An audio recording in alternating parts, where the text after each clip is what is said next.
I'll never forget the meeting with Dr. Marcelino Lucas, who was the permanent secretary to Minister of Health. He came to see me and he said, we've got a problem in Mozambique on malaria. We've been doing a little bit of malaria work, handing out nets and with Kingsley Holgate and doing bits and pieces.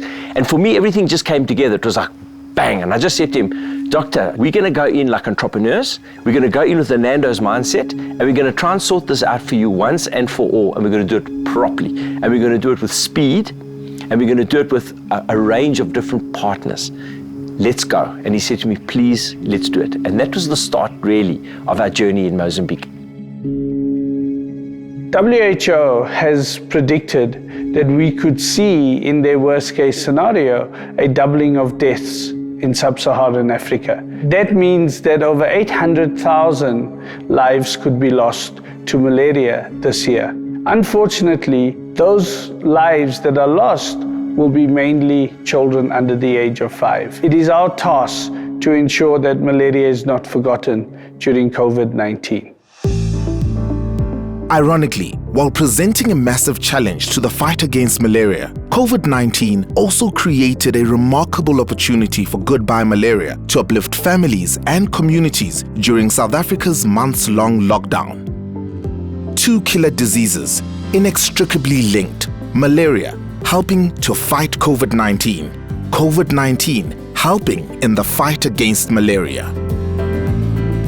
Goodbye Malaria has found an innovative way to both protect people from COVID as well as raise money for our malaria programs and keep our advocacy on track by people wearing the most beautiful masks in town today. Level 5, it was not easy. We're not allowed to go outside, only to go outside to get food. We did have a huge order for us to do it, but unfortunately we didn't have a full capacity of our own people to come to do it. Now we have to use our crofters to do another mask for us. When they gave me a call to ask if I can be able to make masks, so I took that chance because I wasn't working. We are cutting the panels in our factories. We send them elastics and the cottons. Our job was just to put everything together. The orders were too much, so I had to hire other people to help. So we were not sleeping, but we were not complaining because no one was working. The income was coming in, we were not starving. Me and the kids, I could afford to pay my rent, help those ones also that were not working. Sometimes they have to call you, we short of elastic. Now I have to make a plan like someone who have to come at night to open, and we send the Uber so that we can continue for our production. When it comes back here, I have to call 2 guys to come and help to pack it, but you have to one person to be there, like 2 meters to pack on another table.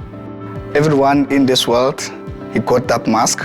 It shows the world that I've made some people's life to be protected, everyone. And I would like to also thank my team. They did a great job.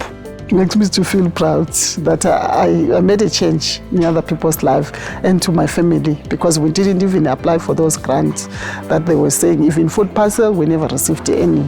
Instead, I was giving other people. So I'm happy and I'm proud of it.